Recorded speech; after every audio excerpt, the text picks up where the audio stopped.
Hello, my name is Victoria Panova, and I'm the moderator for today's session on Reimagining Bretton Woods.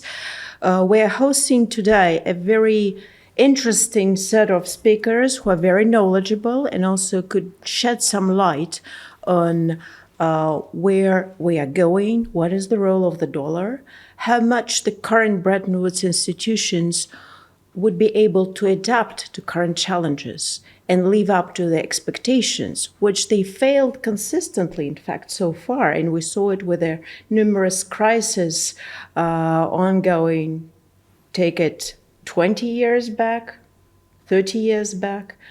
So we need something new. There are some BRICS proposals. There is a BRICS created new development bank, contingent reserve arrangements. There are talks of their new financial payment system that could be introduced in order to hedge some risks and offer more alternatives to the world. But it would be really good to hear from our prominent speakers on what is their vision of where do we go.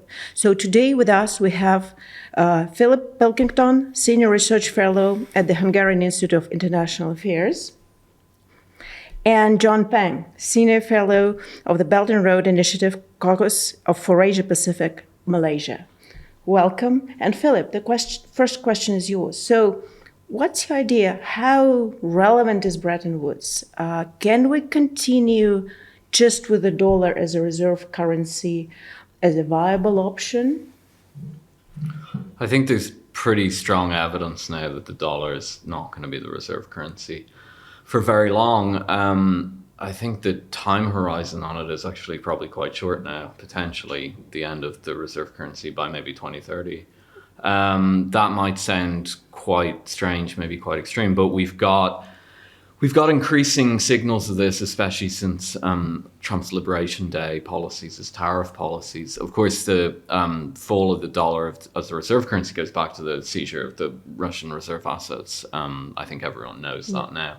But I think the markets were in limbo for a little bit, and Liberation Day kind of pushed the markets over the edge. And so we're seeing a lot of technical indicators that the dollar is losing its status as a reserve currency.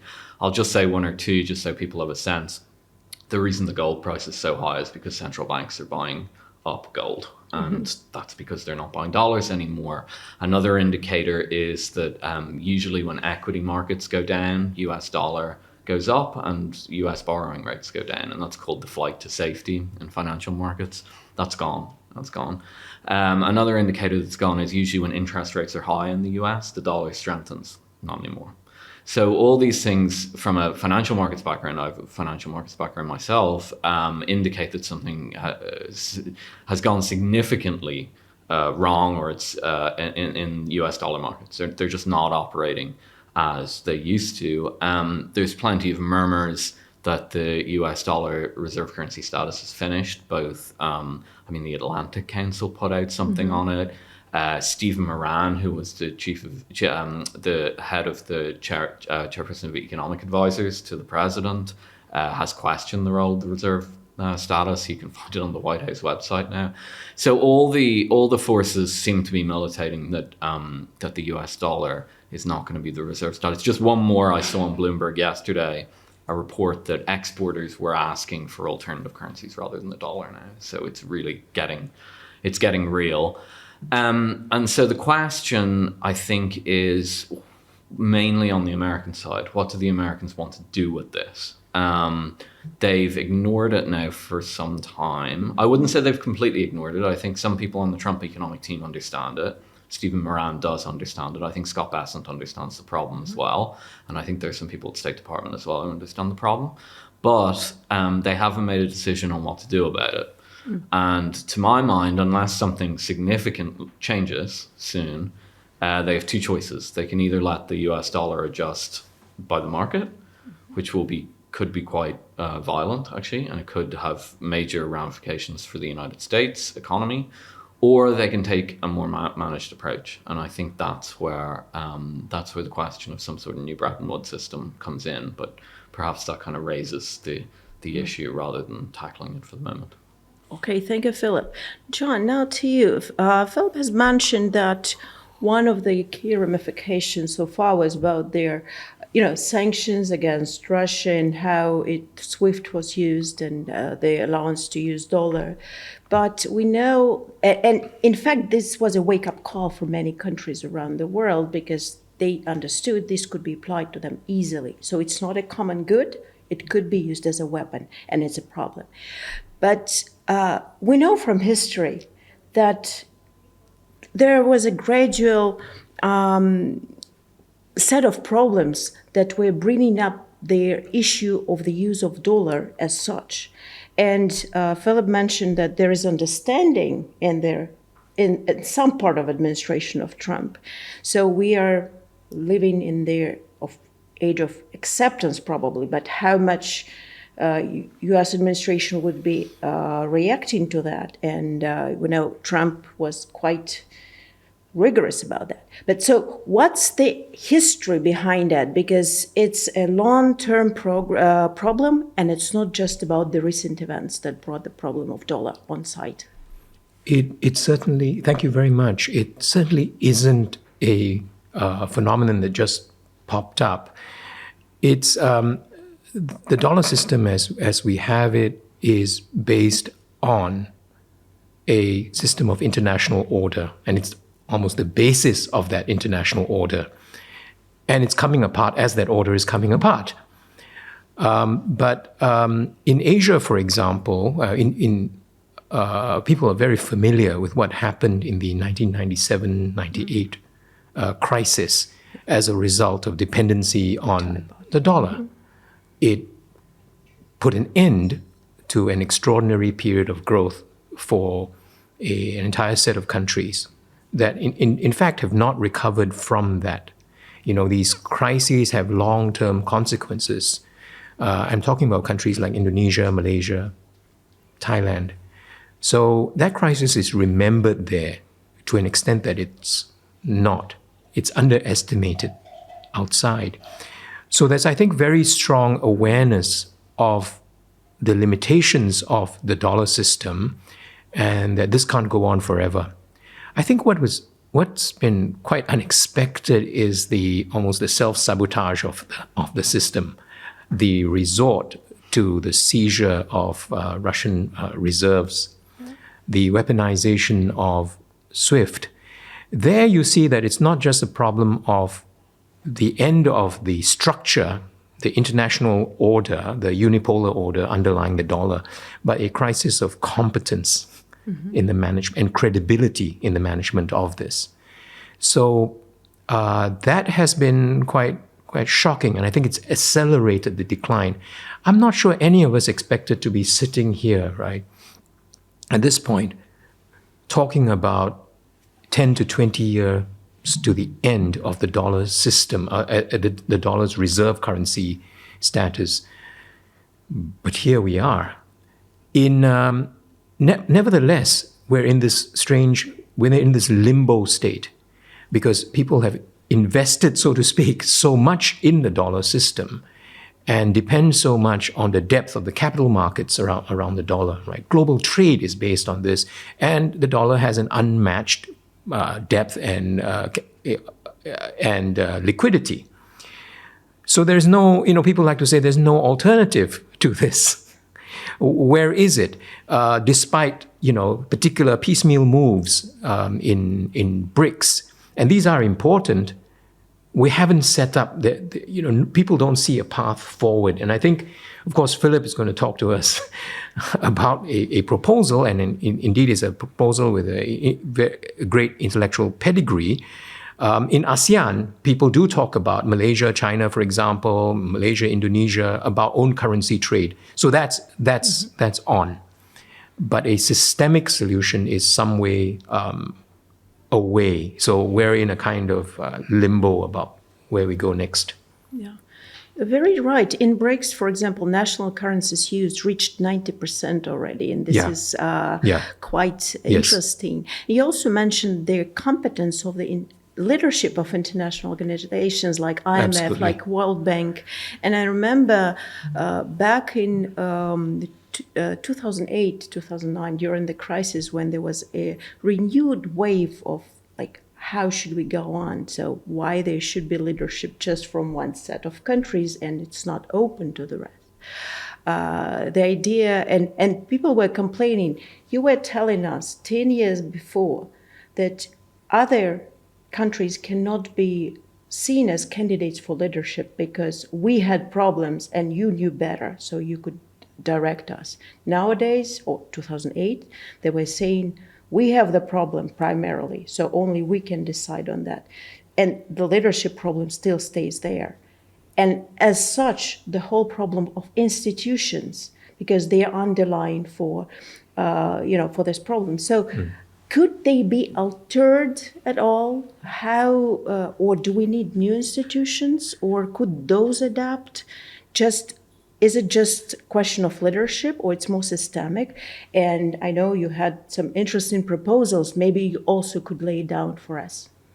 Yeah, I think the two things are related.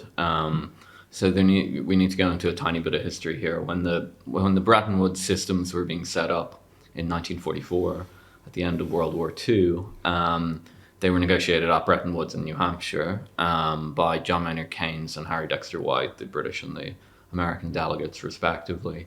John Maynard Keynes wanted a multilateral system, and actually, interestingly, the multilateral system probably would have ended up including the Soviet Union, but it wasn't. Britain wanted a multilateral system as well because they were in debt, heavily in debt because of the war. The Americans wanted a dollar-backed system, and that's what we ended up with.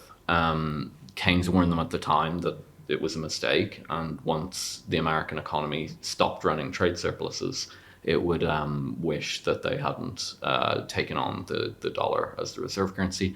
Turned out to be right. By the 70s, they had to go off the gold standard, and we've been in a strange period of fiat currency since, which has led to the deindustrialization of the United States and the hollowing out of its economy. Basically, this is what Stephen Moran actually said in a speech that was so controversial. So that's the history of those institutions. The IMF and the World Bank were actually designed on Keynes's plan, but then at the last minute they kind of switched out the multilateral arrangement for a US dollar arrangement. So in theory, those institutions can be reformed around some sort of multilateral system. Now, Keynes also notes, I read the papers from 44, and Keynes also notes that it will be absolutely fine if there wanted to be regional partners as well, like BRICS. He actually envisaged something like that for the Europeans, I think, at the time, and that they might even have their own bank institution that's tied at under the IMF or as a partner with the IMF or something like that. So there's a million different relationships you can come to. But the two questions here are institutional and political at the moment. So the institutional question, I think you kind of raised it. Are these institutions actually trustworthy anymore? Is the IMF trustworthy anymore? Is the World Bank trustworthy anymore? They've lost an awful lot of trust in the world.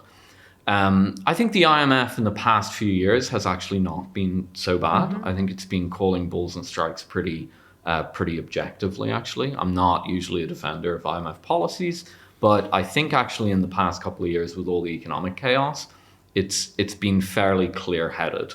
And it hasn't tried to manipulate data or anything like that. It could have around some of the tensions that we've had. So I would say that there's some, I think that reflects the fact that the institutions had to eat crow, as they say in America, a little bit. But it's ultimately, can they get a sufficient trust if they wanted to do it around the IMF? You could just set up a completely alternative institution, but I wouldn't. I'd say try and use the IMF first of all. Anyway, the proposal, the bank or the multilateral proposal, effectively uses kind of a mechanism like special drawing rights that the IMF already has. So it wouldn't be that hard to build it into the architecture. So personally, I think reuse the institutions. But if they've lost a sufficient amount of trust in the developing world, then that would have to be negotiated. But the political question is the real one. And that's that in order to make this decision, I think the decision will actually have to be made on a bilateral basis between the Chinese and the Americans, effectively. because they're the ones that run the big trade imbalances, and they're the two economies that are going to have to do the main adjustment. Everyone else can kind of go along for the ride. So that's the big political question. Can you sell the Trump administration or a future administration? And can you sell the Chinese on this idea? Because those are the economies that'll have to adjust.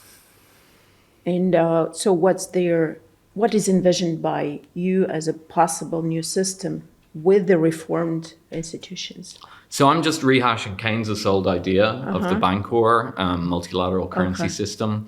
And that's effectively, it goes back to the original Bretton Woods that everybody experienced from 1945 up until 1971. Fixed exchange rate system, which the Chinese like, actually. I floated it a little bit to the Chinese. They like that idea. Fixed exchange rate system managed fixed. So currencies are effectively forced to adjust if there's trade imbalances. This was the case up until 1971. Yeah. We've lived through this before. It's pretty functional. And basically, it would have a lot of supplements around that, though. You wouldn't be relying on the dollar anymore. So there'd be kind of negotiated processes between countries. So just to take one example, America and China at the moment. Massive trade deficit America's running with China. There's two ways to, there's a couple of ways to eliminate that, but the most obvious one is to allow to talk the US dollar down. It's already happening. The US dollar is falling, so the market is adjusting anyway.